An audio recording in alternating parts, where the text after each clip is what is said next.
Welcome to our channel. Today we how to authorize with Mailchimp mobile sign-up forms, quick tutorial step-by-step clearly. To authorize with Mailchimp mobile sign-up forms, begin by opening your Mailchimp app. Log into your Mailchimp account using your credentials.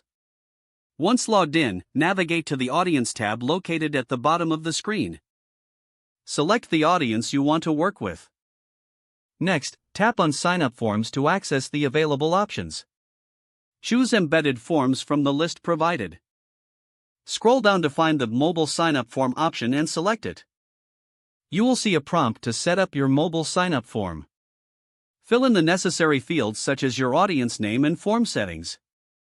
Once completed, save your changes to ensure everything is updated. Next, follow the instructions provided to generate your form code. Copy the generated code to your clipboard. Now, open your preferred mobile website builder or app. Paste the code into the designated area for embedding forms. Preview your site or app to check how the form looks. Test the form by entering a test email address. Submit the form to verify that it's functioning correctly.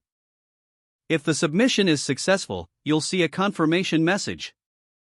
Congratulations, you've successfully authorized your Mailchimp mobile sign-up forms. If the page does not load, refresh the browser or try again in a private or incognito window. Make sure you are using the correct email address, then retype it carefully to avoid small typos. If your password is not accepted, use the reset option and create a new strong password you can remember. Check your spam folder for verification or security emails, then complete any requested confirmation steps.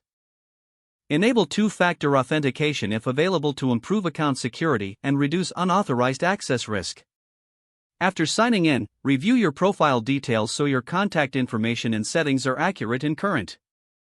If you see an error message, note it down and try again after restarting your device and internet connection. Log out when you finish, especially on shared devices, to keep your account and payment information secure.